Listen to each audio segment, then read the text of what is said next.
अब तो इतिहास का जानते हैं और पौराणिक बात भी जानते हैं कि होलिका को जलाने पे ही होली जलाई जाने लगी और इसमें किसानों के लिए भी उनका सब काम खत्म हुआ और ये सोच करके कि अब सब कुछ जो कुछ बोया था उसका फल मिल गया, उसको बेच बाच करके आराम से अब बैठे हैं तो थोड़ा सा उसका आनंद भोगना चाहिए। पर इससे भी पहली बात यह है कि होली की शुरुआत जो थी, हालांकि ये होली का दहन जब हुआ उसी मुहूर्त में बिठाई हुई बात है, ये काम श्री कृष्ण ने किया क्योंकि श्री राम जब संसार में आए तो श्री राम ने मर्यादाएं बांधी अपने स्वयं अपने जीवन से, अपने तौर तरीकों से, अपने आदर्शों से, अपने व्यवहार से कि मनुष्य जो है मर्यादा पुरुषोत्तम की ओर देखे। ये मर्यादा पुरुषोत्तम जो है ये एक चरित्र, एक महान आदर्श हम लोगों के सामने रखा गया कि जो राज्य करता है, जो राजा है, वो भिखारी होने चाहिए, जिसे कहा है, वो आदर्श स्वरूप हमारे श्री राम इस संसार में है और इतना बड़ा आदर्श उन्होंने सबके सामने रखा कि लोगों के हित के लिए, जन के विचार, जनमत के लिए उन्होंने अपनी पत्नी का त्याग कर दिया। हालांकि उनकी पत्नी साक्षात महालक्ष्मी थी, वो जानते थे कि उन्हें कुछ नहीं हो सकता, तो भी लोकाचार में दुनिया के सामने उन्होंने अपनी पत्नी को त्यागा जिससे लोकमत हमारे प्रति विक्षुब्ध न हो और लोकमत का मान रहे। लेकिन वर्तमान काल में हम देखते हैं कि हमारे यहाँ लोकमत का जरा भी विचार नहीं किया जाता। लोग बिल्कुल निर्लज्जता से राज्य करते हैं और उसके प्रति ध्यान नहीं देते। उसकी वजह यह है कि मर्यादा पुरुषोत्तम के बारे में ही लोग जानते नहीं, या जानते हैं तो उसे समझते नहीं, और समझते हैं तो भी उसे अपनाते नहीं कि ये कितनी आवश्यक बात है कि जो राज्य करते हो वो अपनी मर्यादाओं में रहें, अपने को मर्यादाओं से बांधे और तभी सारा संसार जो है उस मर्यादाओं में बांधा जाएगा। लेकिन राज्य करते ही अगर किसी मर्यादा के बगैर, किसी आदर्शों के बगैर या किसी विशेष तरह की प्रणाली के बगैर करना चले तो समाज तो घातक होगा ही, पर सबसे ज्यादा जो राजकीय और विश्व बंधुत्व है वो सारा ही नष्ट हो जाए। आज मनुष्य जो है अपने देश में भी बहुत संकीर्ण होता जा रहा है क्योंकि हमने अपनी मर्यादाएं जो बांधनी थी वो नहीं बांधी और जो नहीं बांधनी थी वो बांधी। जैसे हम अपने को, मैंने आपसे पहले बताया, दिल्ली वाले समझते हैं या बम्बई वाले समझते हैं, फिर दिल्ली बम्बई वाले, फिर दिल्ली में भी हम लोग कोई है तो वो बम्बई शहर वाले हो गए, फिर वो ओल्ड दिल्ली वाले हो गए, कोई नोएडा वाले हो गए, फिर करते करते इस तरह की हम अपनी सीमाएं बांधते जा रहे हैं कि जब हम विश्व बंधुत्व में उतरे, जब हम विश्व के एक सिटीजन हो गए हैं, तब भी हम इस तरह की छोटी छोटी मर्यादाओं में बंधे हुए हैं। और जो मर्यादाएं हमें अपने व्यक्तित्व में, पर्सनालिटी में बांधनी चाहिए, वो हमने नहीं बांधी। जो श्री राम ने बांधी थी, क्योंकि आप जानते हैं कि श्री राम एक विश्व के लिए आदर्श राजा के रूप में आए थे, लेकिन उनका अपना स्वयं का जीवन एक आदर्श और मर्यादाओं से बंधा हुआ था। तो जिन मर्यादाओं को हमने बांध रखा है उससे तो हम शुद्र हो जाएंगे, छोटे हो जाएंगे, संकीर्ण हो जाएंगे। पर जो मर्यादाएं श्री राम ने अपने चारों तरफ बांधी हुई थी उससे हम सबल हो जाएंगे। जैसे कि समझ लीजिए कि एरोप्लेन है और उसके अंदर के सारे जो कुछ भी स्क्रूज वगैरह हैं वो अगर ठीक से न बांधे जाए और वो अगर ठीक से न जोड़े जाए या वो कार्यान्वित न हो तो जब ये एरोप्लेन उड़ेगा तो सब अव्यवस्थित हो जाएगा, उसकी जितनी भी शक्ति सब नष्ट हो जाएगी। जो मर्यादाएं हमारे शक्ति को नष्ट करती है वो तो हम बहुत आसानी से बांध लेते हैं, किंतु जो मर्यादाएं हमारे शक्ति को बढ़ाती है, हमारा हित करती है, इतना ही नहीं हमें एक प्रभुत्व देती है, एक व्यक्तित्व देती है, एक बड़प्पन देती है, उसको हम नहीं बांधते। यही एक बड़ा भारी दोष हमारी सूझबूझ का और विचार का है।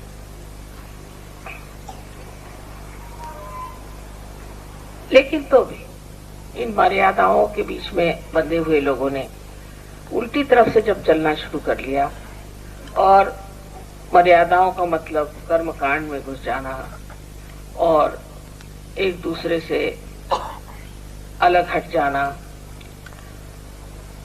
या जैसे रामचंद्र जी ने पत्नी का त्याग कर दिया वैसे हम भी अपनी पत्नी का त्याग करेंगे।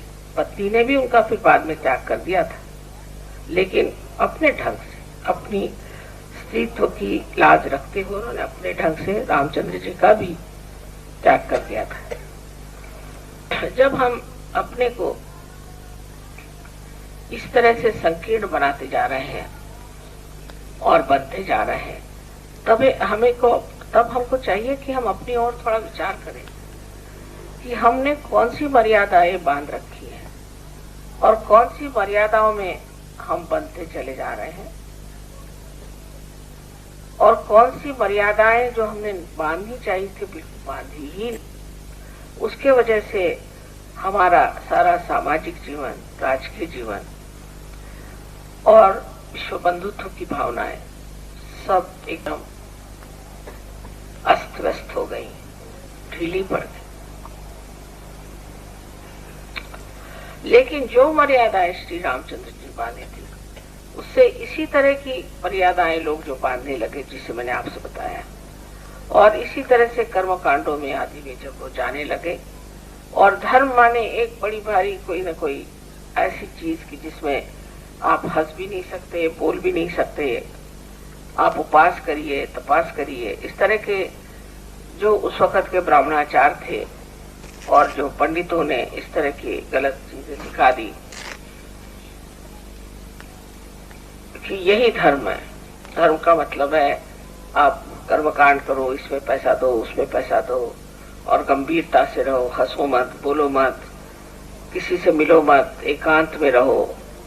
इस तरह की जो धारणाएं लोगों ने बना ली उसको तोड़ने के लिए श्री कृष्ण ने जन्म लिया। वो श्री राम स्वयं साक्षात श्री कृष्ण थे, उन्होंने जन्म लिया और उन्होंने फिर कहा कि सारा कृष्ण बन के आए, तब उन्होंने लीलाएं रची और सारे संसार में लीला का प्रचार किया। दूसरी बात ये कि श्री राम ने जन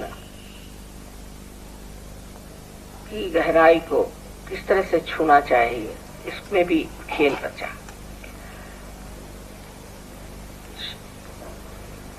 श्री कृष्ण की जो लीला थी वो और तरह की थी और श्री राम का जो जनता की ओर ध्यान था वो और था, क्योंकि आप जानते हैं विशुद्धि चक्र पे जन हो जाता है और नाभि चक्र पे आपने देखा है कि धारणा हो जाती है। विशुद्धि चक्र पे आप जन पे आ जाते हैं, माने कलेक्टिविटी पे आ जाते हैं, सामूहिकता पे आ जाते हैं। सो जब आप कलेक्टिविटी में आ गए, तो कलेक्टिविटी में भी किस तरह से श्री कृष्ण ने लीला से ही लोगों को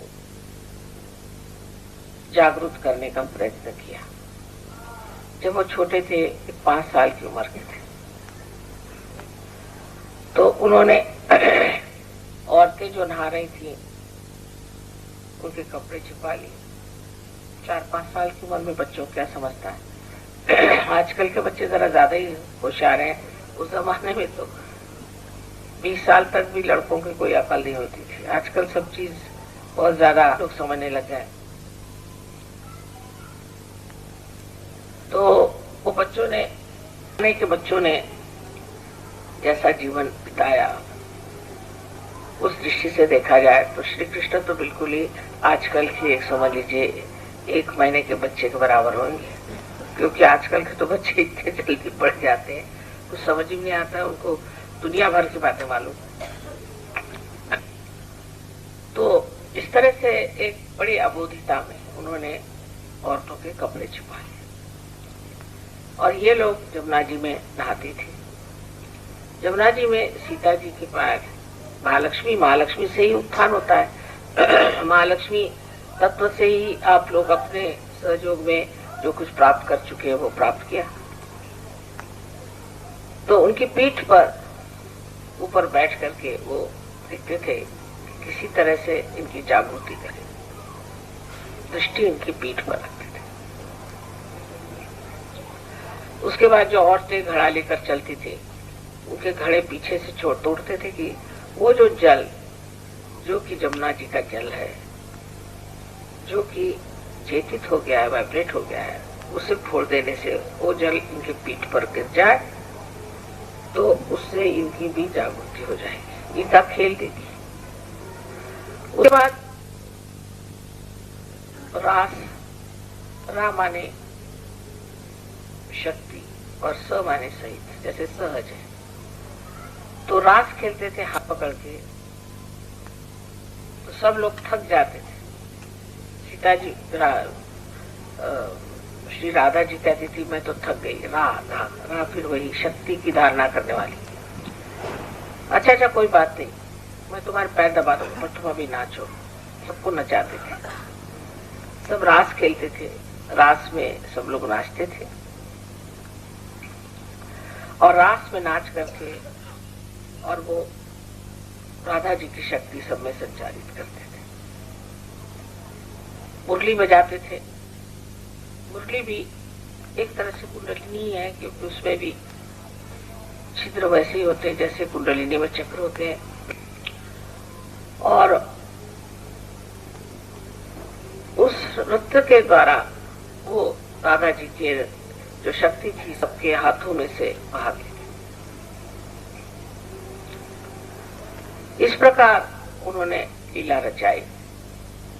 पर बाद में होली का भी उन्होंने एक बड़ा सुंदर तरीका ढूंढ निकाला कि पानी में रंग मिलाए। आज के जैसे गंदे रंग पहले नहीं होते थे।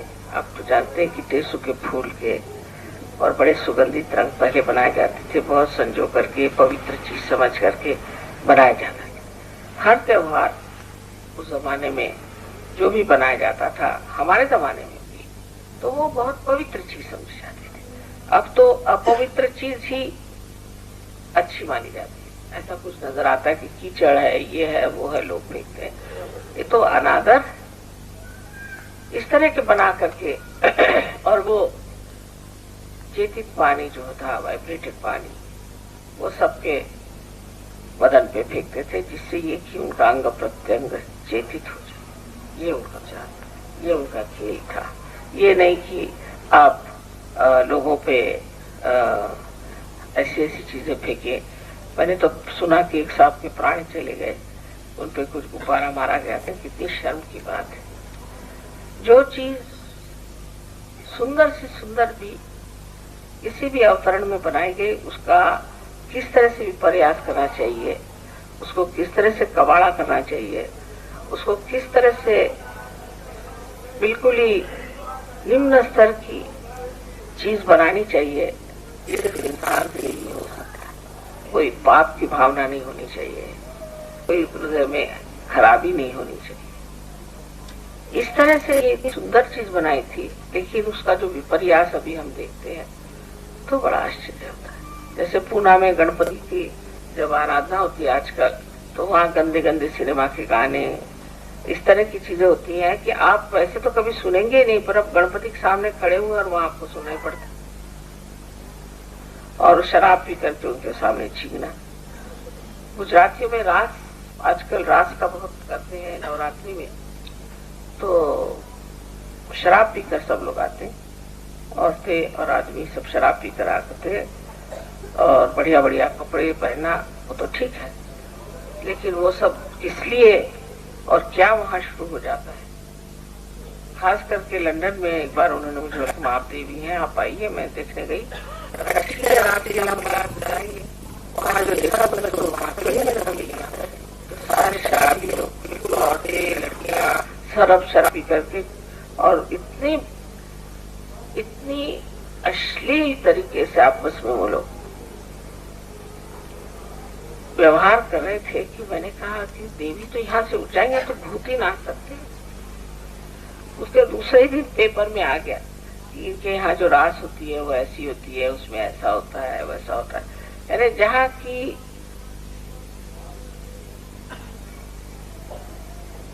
पाश्चिमात्य लोग जहाँ पर कि इस काम को करने में लज्जित हो जाए, माने वो तो बहुत ही नैतिकता के स्तर पे अपने से बहुत कम है, वो भी जहाँ लज्जित हो जाए, ऐसे काम वहाँ हिंदुस्तानी करते हैं रास। ये बहुत शर्म की बात है। अब वो रास का तो मजा गया, मुझे तो इतना दुख हुआ, मैं रात भर सोचती रही कि क्या ये हिंदुस्तानी यहाँ आकर के और प्रदर्शन कर रहे हैं। दूसरे दिन वही पेपर में आया, ये सिर्फ अनैतिकता का एक बहाना है कि रास बुला रहे हैं। तो जो मर्यादाएं नैतिकता की और प्रेम की, आदर की, ये छोड़ करके आप होली खेलेंगे तो उस होली का अर्थ यही होता है कि कोई एक बहाना ढूंढ लिया कि जिससे आपके अंदर छिपी हुई जो बंदियां हैं उसे आप निकाल रहे हैं, उसकी शोभा ही अशोभनीय काम में पहले बड़ा ही नहीं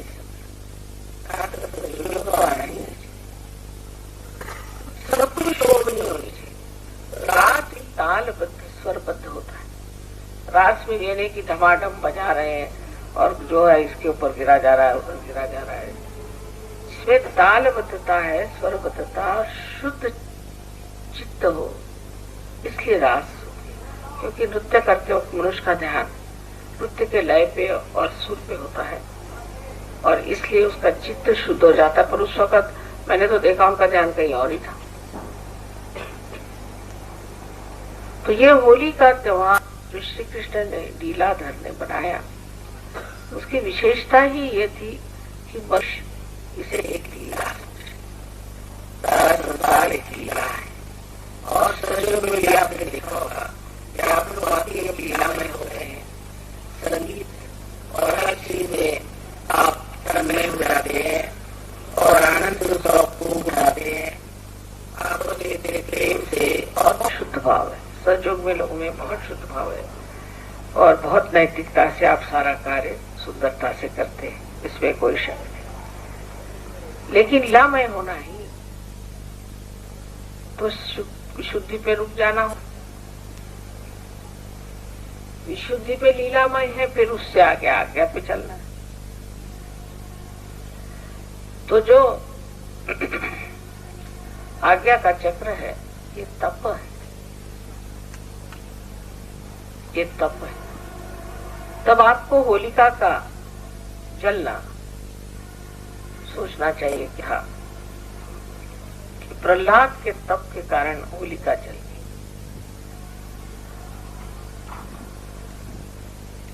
तो हम भी तप में आगे बढ़े क्योंकि विशुद्धि तक तो हम लोग आ गए, समझ लीजिए कि सब आपस में प्रेम से रहते हैं। अब ये भी पता नहीं है कि नहीं है, थोड़ा सा उसमें भी मुझे शक है। मैं कहना नहीं चाहती क्योंकि आप लोग सोचने लग जाएंगे कि हमने ये गलत काम किया, वो किया, तो और भी लेफ्ट विशुद्धि पकड़ जाएगी आप लोगों। लेकिन विशुद्धि तक है, ठीक है, हमें सामाजिकता आ गई, आपसी प्रेम आ गया, सारे विश्व बंधुत्व में हम उतरे। अभी भी ऐसे लोग तो बहुत हैं ही कि जो गहरे उतर गए हैं, लेकिन ऐसे भी थोड़े बहुत लोग हैं कि जो अब भी अपनी छोटी छोटी बातें सोचते रहते हैं कि मैं कौन जाति का हूँ और मैं कौन जगह का हूँ, और फिर ऐसा कैसे हो सकता है। और हम विश्व बंधुत्व की बात कर रहे हैं।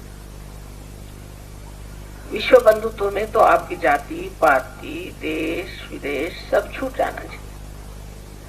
वो जो झूठी मर्यादाएं बनी हुई है, अगर आज आप अमेरिका में पैदा होते तो आप अमेरिकन हो जाते, आप यहाँ पैदा तो हिंदुस्तानी हो।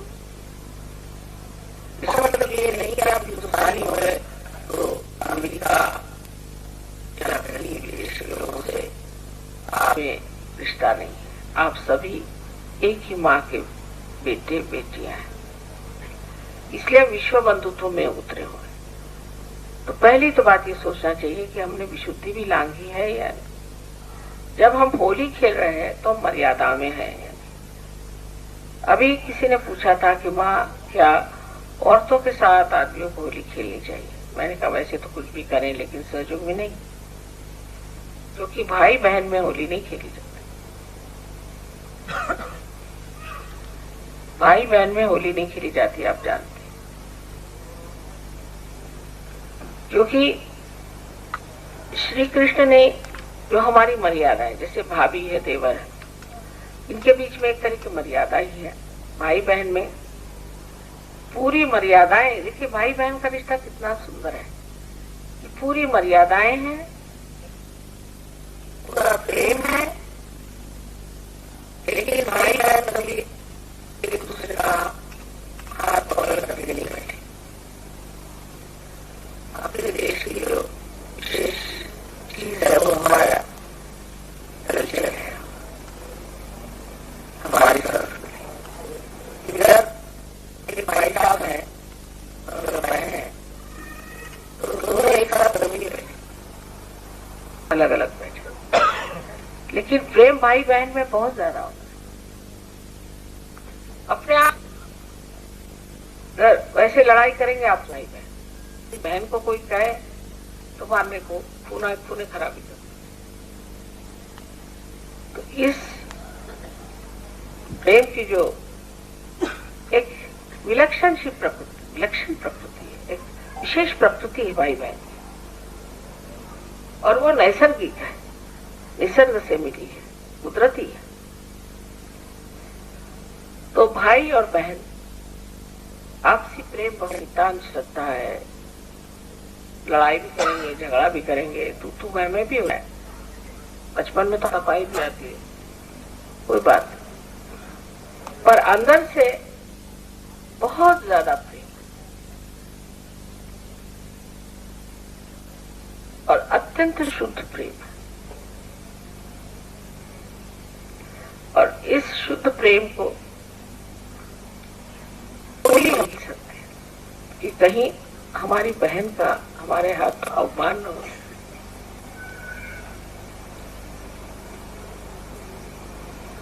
भाई भावज है और देवर है, वो आपस में मजाक हो जाएगा, उनके कपड़े फाड़ डालें, कुछ भी करें, चल जाता है। वैसे करना नहीं चाहिए, लेकिन उनका रिश्ता और। लेकिन भाई बहन के रिश्ते में एक तरह का बड़ा ही सुंदर सा गोपनीय, मर्यादित, बंधा हुआ प्यार है, और उसका संगोपन में नैतिकता की अतिशयता है। तो भाई बहन में होली खेलना मना है। कोई सोचता भी नहीं ऐसा क्यों है। अब उसके बाद इस लीलामय जीवन से हमें ऊपर ना कर है। आज ठीक है, कल ठीक है, होली होली खेल लीजिए, गाना गा लीजिए, नाच भी लीजिए, आज भी नाचिए, कोई नहीं। लेकिन उसके बाद हमें आज्ञा पर उतरना जरूरी है, क्योंकि इस तरह के व्यवहार से जो आनंद मिलता है, आपस में जो शुद्धता मिलती है, अच्छाई मिलती है, भाईचारा होता है, विश्व बंधुत्व आते हैं, उससे हम फैल से जाते हैं। गहराई को छूने के लिए जरूरी है कि तपस्विता चाहिए। फैल हम जाते हैं बहुत, सहयोग बहुत जोर जल्दी फैलता है। अभी आप प्रोग्राम में देखिएगा, मुझे तो यही डर लग रहा है कि उस हॉल में पूरे पड़ेंगे कि नहीं, कि क्या होने वाला है। फैलेगा बहुत जल्दी, लेकिन गहरे के उतरे हैं सो गहराई के लिए तपस्विता की जरूरत है। तप का मतलब ये नहीं कहते कि बैठ के उपास करो, जरूरी नहीं, पर अपना चित्त अगर खाने पर है तो उसे हटाना है। मेरा चित्त कहाँ है तो देखना ही सहयोग की तपस्विता है, क्योंकि चित्त से ही आप आगे अपनी खराब करते हैं। कहाँ है मेरा चित्त, मैं क्या सोच रहा हूँ इस वक्त, मैं क्या कर रहा हूँ, क्या सोच रहा हूँ।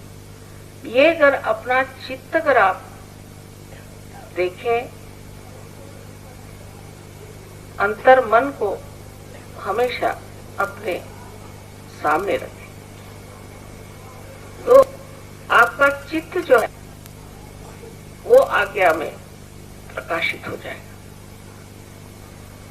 यही तपस्या है कि अपने चित्त का निरोध और चित्त का अवलोकन, चित्त का विचार। अब देखिए आपका चित्त कहाँ गया, मैं बात कर रही हूँ, आपका चित्त कहाँ है। सो चित्त की ओर नजर रखना। चित्त का निरोध माने जबरदस्ती नहीं, लेकिन अब आत्मा के प्रकाश में अपने चित्त को देखने से अपना चित्त जो है वो आलोकित हो जाता है। एकाग्र हो करके अपना चित्त देखना चाहिए, किसी भी चीज को देखना है। जैसे अब ये खंबा है मेरे सामने, इसमें सुंदर से फूल लगे हुए,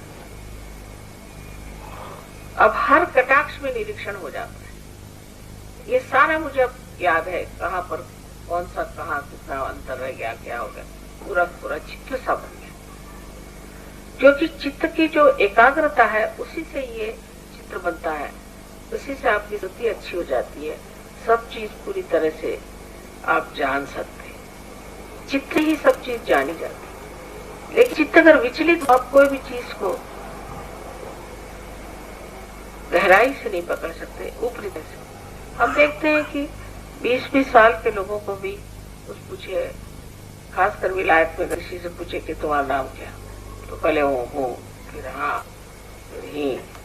अब भाई हमने पूछा तुम्हारा नाम क्या, आपने क्या पूछा, मेरा नाम क्या है, मैंने कहा जी हाँ, मैंने पूछा आपका नाम, हाँ, फिर सोचा मेरा नाम क्या है, फिर क्या कहा आपने, मेरा नाम क्या है। 5 मिनट तो यही नहीं समझ आ रहा मैं क्या कर रहा। भाई तुम क्या ड्रग लेके आई थी क्या, नहीं मैं लेता था।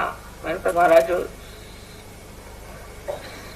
ब्रेन है उसका तो बिल्कुल मलिदा बन गया, तुमको मैं 5 मिनट पूछ रहे हूँ कि तुम्हारा नाम क्या है, तो तुम हाँ हाँ ही कर रहे। क्योंकि असल में ड्रग से नहीं हुआ इतना, जितना चित्त से हुआ। चित्त इतना विचलित हो जाने से, चित्त हर समय घूमते रहेगा तो कोई चीज जाती रहेगी।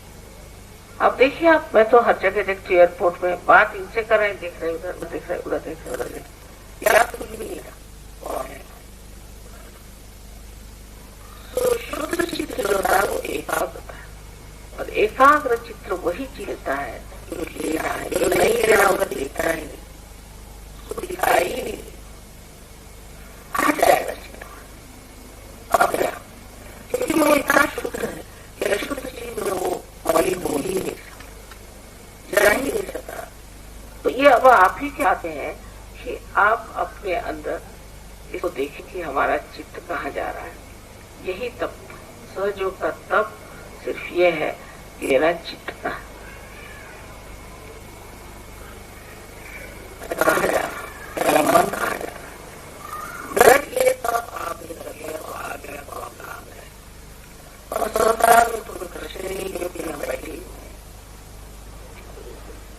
आगे को नहीं लाएंगे तो फिर संस्था में हमें बड़ा मुश्किल जाता है। आज्ञा का चक्र बहुत ही ज्यादा संकीर्ण है, उसमें से कीच निकालना मुझे डर लगता कहीं हाथ पांव न टूट जाए आप लोग। तो आज्ञा के लिए जरूरी है कि तप करें, और जैसे ही आप तप करना शुरू करते हैं आप अपनी गहराई को छू लें। नहीं तो फिर सहयोग में एक साहब बता रहे थे कि सहयोगी नहीं है, उनको कैंसर हो गया। मैंने कहा भाई कैसे सहयोगी नहीं, वो आएंगे प्रोग्राम में, लेकिन चित्त उनका इधर उधर उधर होगा, शायद अपने लड़के के लिए लड़की ढूंढोगे या कुछ और ढूंढ रही हो। ऐसे कैसे उनको हो गए, कैंसर हो ही नहीं सकता, हो गया।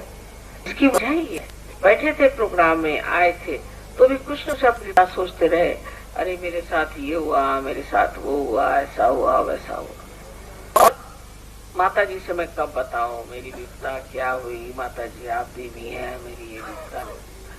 बजाय इसके कि जो कहे जा रहे हैं उसे समझे, अपनी ही अंदरूनी बात को ही सोच सोच करके आप चलिए उस बारे में, और उस बारे में आप की बीमारी वो बीमारी।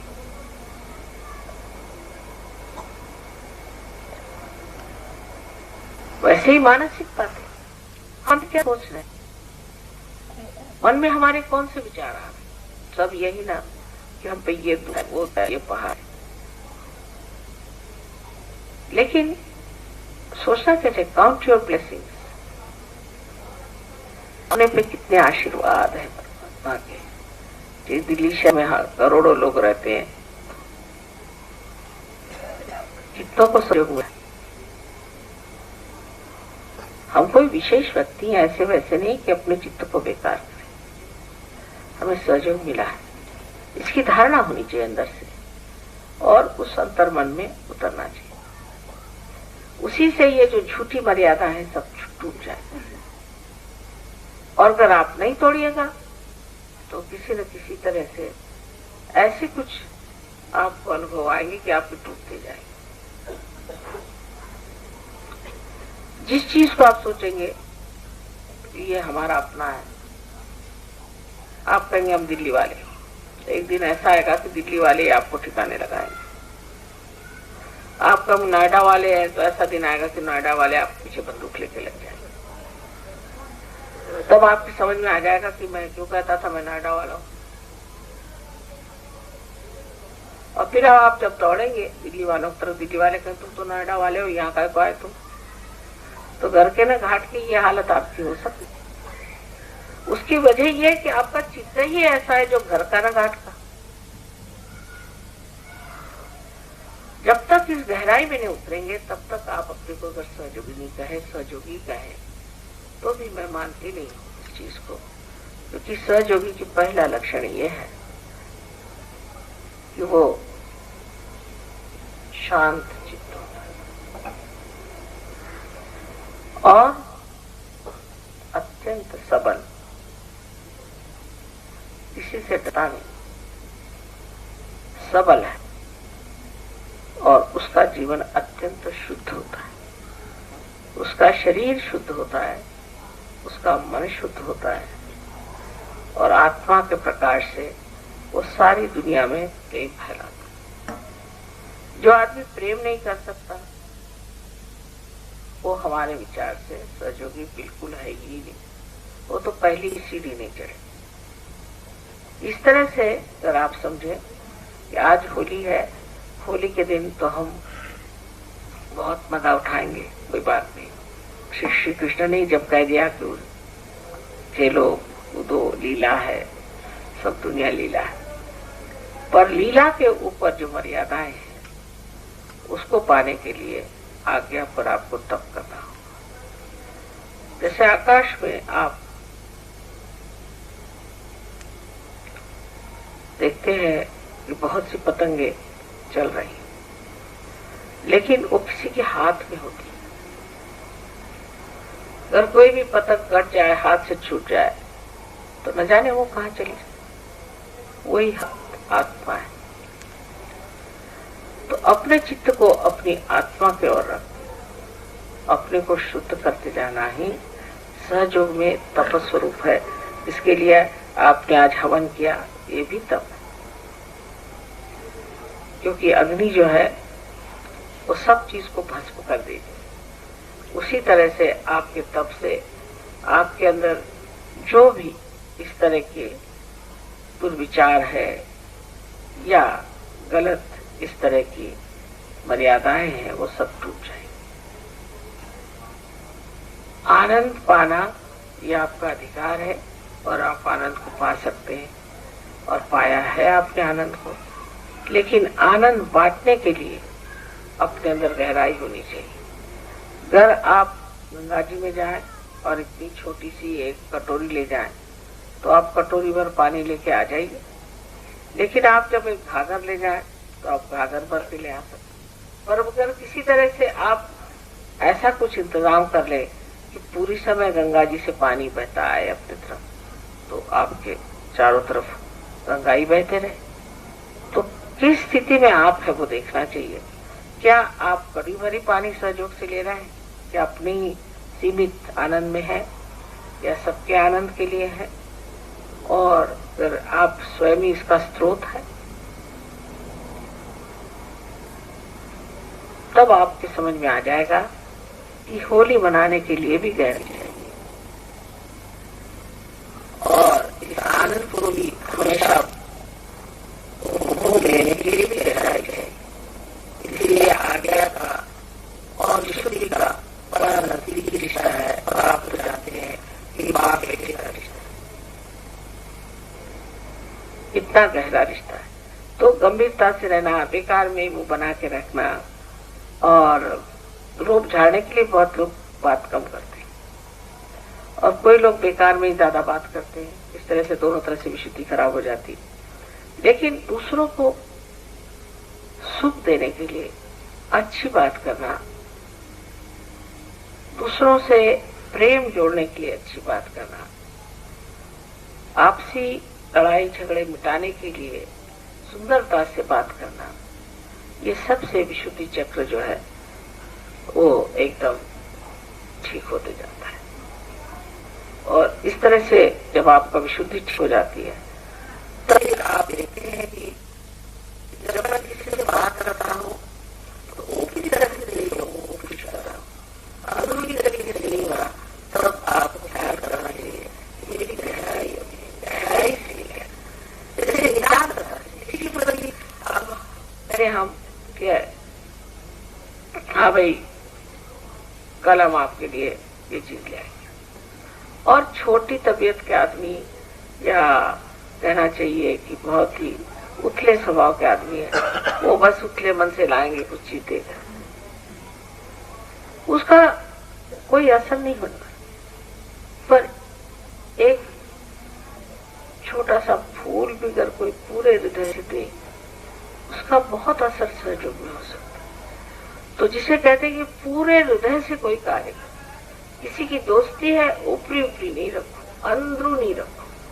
वही चीज है कि जो कुछ भी विशुद्धि है, जब तक उसमें आज्ञा की गहराई नहीं होगी तब तक आपकी विशुद्धि जो है बहुत ही उथली रह जाएगी। आज्ञा की गहराई होना बहुत जरूरी है। आज्ञा की गहराई मानी ये कि कोई भी विचार करके आपने चीज नहीं करी, उसको कैलकुलेट करके नहीं करते कि मैं आज इनको 1 रुपया दूं तो मुझे मिल जाएगा। माता जी के पास घर में 5 रुपए देता हो तो मेरे को 100 रुपए मिल जाएगा, या ऐसा करने से ये हो जाए। नहीं, अंदर से मुझे लग रहा है कि करना ही चाहिए, सहयोग में मुझे करना ही चाहिए, मुझे देना ही चाहिए। मैंने कुछ नहीं दिया अभी तक, दिखाने के लिए नहीं, यहाँ पेपर में छप जाए हाँ सहयोग में इन्होंने 502 रुपए दिए, क्या कुछ इस तरह से नहीं। आपने जो भी किया हृदय से कि ये चीज क्यों नहीं मैं कर सकता, मुझे करना चाहिए, उसके बगैर चैन ही नहीं आनी चाहिए। मैंने कुछ नहीं किया। जब ये स्थिति आप में आ जाएगी तब आप समझ लीजिए कि आपकी गहराई जो है वो विशुद्धि पे काम कर रही है, और गहराई से आप विशुद्धि को प्राप्त करेंगे तभी आपका जनहित, जन संबंध और विश्व बंधुत्व है उसमें कोई ठोस बना जाए। नहीं तो ऐसी ही चीज है जैसे कि राम राम, सलाम, नमस्कार, इतनी बात है चाहिए। आज के इस होली के दिन हमें वो चीजें ना देनी चाहिए जिससे हमारा चित्त खराब जाता है, जिससे हमारा आज्ञा खराब हो जाता है। तो दोनों ही चीज है कि चित्त भी साफ हो जाए और आनंद और बोध में हम लोग होली मनाएं। जिस दिन इसका पूर्ण कॉम्बिनेशन बन जाएगा, इसमें एक रुता आ जाएगी दोनों चक्रों में, फिर सस्ता और यही दो चक्र जो है गड़बड़ करते हैं और विशुद्धि से ही निकल करके आप जानते हैं कि दोनों नाड़ियां ऊपर जा करके और आगे ऊपर क्रॉस कर रही है। विशुद्धि से बहुत ही संबंध है। इसे विशुद्धि की ओर जब आप जाता है श्री कृष्ण की ओर, तो उनकी जो विशेषता थी वो थी राधा जी, और राधा जी का शक्ति, राधा जी की शक्ति थी आह्लाददायी। आह्लाददायी, दूसरों को आह्लाद देना, आनंद, दूसरों को आनंद देने की उनके अंदर शक्ति ही थी। उनको देखते ही लोगों को आनंद आ जाता है। जानवर है, पक्षी है, सब ये विशुद्धि की एक विशेष देन है कि सबसे संबंध जो है कि जो देखे खुश हो जाए, जो बोले खुश हो जाए, जो कहे सो खुश हो जाए। देखते साथ एकदम इसको कहते बाग बाग हो जाए। तो वो आह्लाददायी शक्ति जो कि फूलों में है, बच्चों में है, वो आह्लाददायी शक्ति आपके अंदर जागृत हो सकती है। लेकिन जब तक उसमें गहराई नहीं आएगी तब तक उस आह्लाददायी शक्ति ऐसी ऊपरी जबानी जमा करती। तो इन दोनों का मेल आपको सोच लेना चाहिए। तो कोई सी भी आज ऐसी सीरियस बात तो मैंने कही नहीं, लेकिन समझाने की बात यह है कि हमारे अंदर गहराई का आना बहुत जरूरी है और गहराई से किसी चीज का आनंद देना भी बहुत जरूरी है। आपको सबको अनंत आशीर्वाद।